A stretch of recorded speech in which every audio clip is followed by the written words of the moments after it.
मित्रों, आप सबका शक्ति भवन में और हमारे कार्यालय में इस पहली प्रेस मीट में स्वागत है।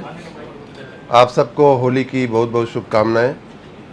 जैसा कि आप जानते हैं, पिछले कई दिनों से हमारे विद्युत कर्मचारियों और हम लोगों के बीच उनके संगठनों के साथ बातचीत चल रही थी। जो संघर्ष समिति है उसके साथ पिछले 3 दिन में मेरी 3 बार मीटिंग हुई, लेकिन कुछ बहुत बात बन नहीं पाई।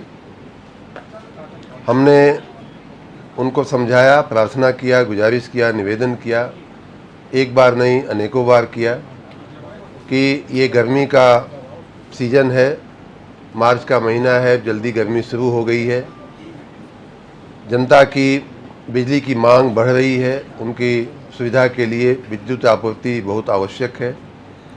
दूसरा, हमने ये भी कहा कि ये महीना, मार्च का जो महीना होता है, वित्तीय वर्ष का अंतिम महीना होता है। इस समय जो हमारा राजस्व संग्रह होता है उससे हम पूरे वर्ष अपने विकास के कार्य करते हैं, लाइन बनाने का, पोल खंभे लगाने का, और उसी पैसे से कर्मचारियों की पगार हो, बोनस हो या अन्य सुविधाएं भी हम दे पाते हैं। तो ऐसे समय में राजस्व संग्रह वाले महीने में कार्य को बाधित करना ठीक नहीं है। तीसरी बात हमने ये भी कही कि वर्षों से हम ये बात सुन रहे हैं कि राज्य में बिजली के तार जर्जर हो गए हैं, खंभे खराब हो गए हैं, ट्रांसफार्मर खराब हो गए हैं। इन सब को ठीक करने के लिए हमारी RDSS नाम की, रिवैम्प डिस्ट्रीब्यूशन स्कीम नाम की एक बहुत ही महत्वाकांक्षी योजना, जिसका पहला चरण लगभग 17,000 करोड़ रुपए के खर्च के साथ हम लोगों ने अमल में डाल दिया है। धरातल पे वो योजना अब अमल होने की स्थिति में आ गई है। कई जगह उसके काम शुरू भी हो गए हैं। इस वर्ष, जो वर्ष बीत रहा है वित्तीय वर्ष, उस वर्ष में 5,000 करोड़ रुपए का बजट में प्रावधान भी है। तो उस दृष्टि से भी मार्च के महीने में उस कार्य को पूरा करना और उस पैसे को खर्च करना, सदुपयोग करना, जिससे जनता को भविष्य में आने वाली बिजली की समस्याओं से निजात मिल सके। इन सारे कारणों के मद्देनज़र मैंने कहा कि ये समय उचित नहीं है आंदोलन का। हम बातचीत के लिए हमेशा प्रस्तुत हैं, जब आप कहो तब हम बैठने को तैयार हैं। बैठे भी, लगातार बैठे, कई घंटे बैठे, लेकिन फिर भी कुछ हठधर्मी लोग हमारी बात सुनने को तैयार नहीं थे। अभी की स्थिति में जैसा मेरी जानकारी है कि उन लोगों ने आंदोलन आगे बढ़ाने का निर्णय लिया है। हम सर्वप्रथम ऐसे अपने विद्युत कर्मी संगठनों का पहली बात तो हम धन्यवाद करना चाहेंगे, जिन्होंने हमारे इस बात को समझा। उसमें कई जगह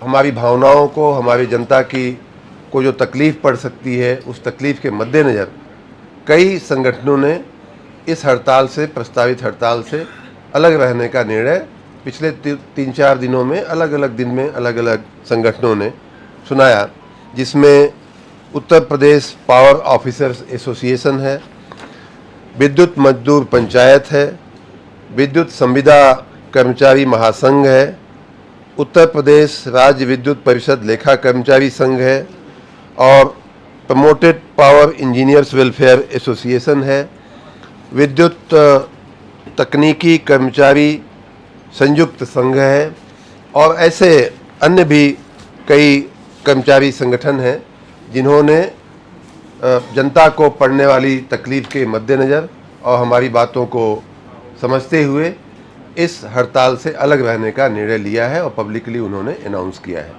इतना ही नहीं, कुछ संगठनों ने तो सामने चल कर के, उदाहरण के रूप में ऑफिसर्स एसोसिएशन ने यहाँ तक कहा है, जिसमें सीनियर अधिकारी जिसके सदस्य हैं, सुपरिटेंडिंग इंजीनियर, चीफ इंजीनियर, एक्सियन भी शायद हैं, उन्होंने तो यहाँ तक कहा कि हम अगर परिस्थिति आएगी तो हम 2 घंटे एक्स्ट्रा काम करने के लिए तैयार हैं, और अगर आवश्यक हुआ तो हम 24 घंटा भी काम करने के लिए तैयार हैं।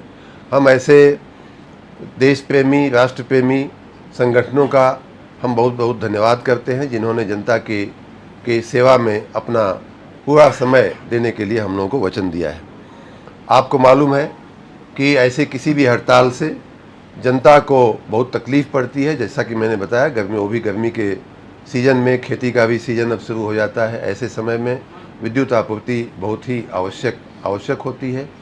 इस दृष्टि से हम लोगों ने एसेंशियल सर्विसेज मेंटेनेंस एक्ट हमने उसको लागू कर दिया है। उसके प्राविधान आज भी अमल में हैं। विद्युत ये जो संघर्ष समिति है, उन्हें भी इस बात का संज्ञान दे दिया गया है कि आप अगर हमारे एसेंशियल सर्विसेज को मेंटेन करने में अगर आप बाधा उत्पन्न करेंगे, किसी प्रकार की बाधा आएगी, तो हम लोग जहां समझाने बुझाने का, बातचीत का रास्ता अख्तियार किए हैं, कर रहे हैं और खुला रखेंगे बातचीत के रास्ते को।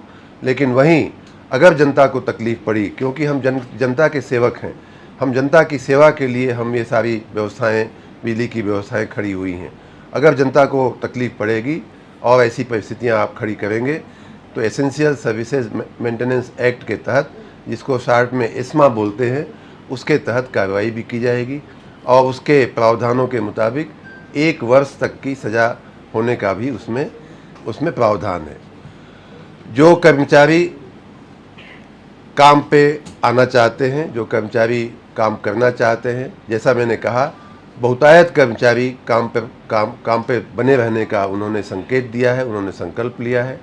ऐसे कर्मचारियों को अगर कोई व्यक्ति रोकता है, रोक टोक करता है, कोई उन्हें बाधित करता है काम करने में, या उनके साथ कोई दुर्व्यवहार करता है, कानून अपने हाथ में लेता है, ऐसे तत्वों, ऐसे लोगों के विरुद्ध, भले ही वो हमारे कर्मचारी ही क्यों न हो, भले ही कर्मचारी संगठनों के नेता क्यों न हो, कितना भी बड़ा व्यक्ति हो, अगर हमारे किसी कर्मचारी को काम करने से रोका जाएगा या हमारी किसी संपत्ति को नुकसान पहुंचाया जाएगा, तो उसके खिलाफ NSA या रासुका सहित तमाम कानूनी प्रावधानों के अनुसार हम निपटने को तैयार हैं और उससे बहुत सख्ती से हम निपटेंगे। हमने माननीय मुख्य सचिव ने, माननीय मुख्यमंत्री जी के आदेशानुसार, माननीय मुख्य सचिव ने और राज्य के डायरेक्टर जनरल ऑफ पुलिस ने और हमारे अधिकारियों ने, UPPCL के चेयरमैन, MD सहित सभी अधिकारियों ने, ACS सहित सभी अधिकारियों ने, पुलिस और जिलाधिकारी, पुलिस अधीक्षक और जिलाधिकारी, पुलिस कमिश्नर के साथ संयुक्त रूप से VC करके उन लोगों को अलर्ट भी कर दिया गया है। आज की अंतिम हम लोग आज वार्ता किए, आज भी हमने लगभग 2 घंटे वार्ता किया। उम्मीद थी कि बात बन जाएगी, बात नहीं बनती दिख रही है। तो उस दृष्टि से हम जिलाधिकारी और जिला प्रशासन को, पुलिस को पूरी तरह से हमने सतर्क किया हुआ है कि कहीं भी कोई भी व्यक्ति, चाहे वो कर्मचारी हो, चाहे उनका नेता हो, अगर कानून हाथ में लेता है या हमारी संपत्ति को नुकसान करता है या कुछ ऐसा करता है कि हमारी जो वैकल्पिक व्यवस्था है, कई जगह मैंने सुना है और पीछे की हड़तालों में भी सुना है कि कई जगह ये लोग कुछ ऐसा कर देते हैं कि नया अगर व्यक्ति उस पर काम करना भी चाहे तो उसको तकलीफ़ पड़ती है। ऐसे किसी भी प्रयास पर हम सख्ती से निपटेंगे, सख्ती से कानूनी कार्रवाई की जाएगी और किसी को भी बख्शा नहीं जाएगा, किसी को भी छोड़ा नहीं जाएगा, चाहे वो कर्मचारी हो, चाहे नेता हो। विशेष रूप से जो आउटसोर्सिंग के कर्मचारी हैं, जो संविदा के कर्मचारी हैं, उन्हें सरकारी व्यवस्था कम पड़ रही थी, इसलिए उन्हें कार्य पे रखा गया है। अगर वो काम पे नहीं आते हैं तो जिस दिन से उनकी अनुपस्थिति शुरू होती है, उसी दिन से उन्हें कार्य मुक्त समझा जाएगा। जब अगर वो हमारे ऐसे समय में जनता की सेवा में उपस्थित नहीं रहते हैं, तो ये मान लिया जाएगा कि उन्हें नौकरी की आवश्यकता नहीं है और हमें उनकी आवश्यकता नहीं है। इसलिए तमाम संविदा कर्मचारी, तमाम आउटसोर्सिंग कर्मचारियों को मैं आगाह करता हूं, पहले से मैं अलर्ट करता हूं कि अगर आपको नौकरी में बने रहना है तो आने वाले 72 घंटे विशेष रूप से और आने वाले दिनों में आप अपने कार्यस्थल पर कार्य में जुटे रहिए। अगर आपको कोई रोकने की ज़रूरत करेगा, अगर आपको कोई रोकने की रोक टोक करेगा, तो उसे, जैसा मैंने कहा, कि उसके साथ आपको सुरक्षा देना और उस व्यक्ति के साथ सख्ती से निपटने की हमारी पूरी तैयारी है। आप सब मीडिया के मित्रों से भी मेरी गुजारिश है, मेरा निवेदन है कि जन सामान्य तक हमारा ये संदेश पहुँचे कि हो सकता है कहीं कुछ समय के लिए कहीं कोई आपको तकलीफ़ पड़े। ऐसे समय में जनता भी थोड़ा संयम रखे, धैर्य रखे। हम बहुत ही व्यापक अरेंजमेंट हमने किया हुआ है। यहाँ एक एक जगह के लिए एक एक ज़िले, एक एक पावर स्टेशन, एक एक हमारा जो सब स्टेशन है, उन सारे के लिए हमारी पूरी व्यवस्था हमने करके रखी हुई है। फिर भी ऐसे आकस्मिक संजोगों में थोड़ी बहुत समस्याएं आने की संभावना रहती ही है। ऐसे समय में जनता से मैं आग्रह करूंगा, निवेदन करूंगा कि थोड़ा संयम रखें, हमारा साथ दें। हम बहुत ही शीघ्र इस परिस्थिति पर नियंत्रण पा लेंगे।